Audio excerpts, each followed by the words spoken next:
Uh, Let me put it to you this way, that the world as we live it today is largely a Western construct. Now, if you looked at the world architecture, to use your words, uh, there's been obviously enormous change in the last 80 years. If one looked at the major economies of the 1940s and 50s, they are very different from the major economies today, and nothing illustrates it more than the G20 itself. The list of the G20 will tell you is the easiest way of actually getting a sense of the changes in the world.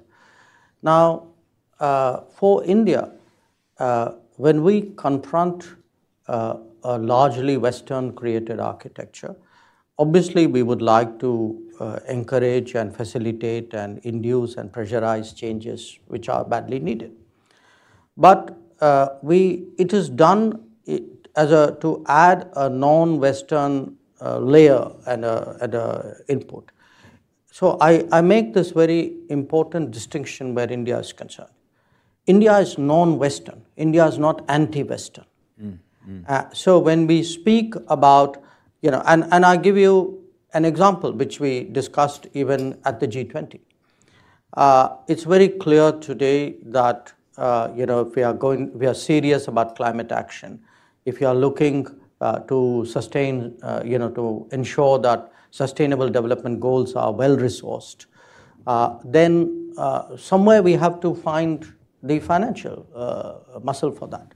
Now, for us too, it is the international financial institutions, the bank, the World Bank and the fund, which will be at the core of that effort. So a lot of what we are seeking to do is to improve and I would say refresh institutions, make them more fit for purpose. And that even applies to the United Nations. We do believe today that a United Nations where the most populous country is not in the Security Council, when the fifth largest economy is not there, when a continent of 50 plus countries is not there, that United Nations obviously lacks credibility and to a large degree effectiveness as well. So the whole, when we approach the world, it's not with a sort of pull down the pillars kind of approach. It is very much what can we do to make it better, fitter, efficient, purposeful.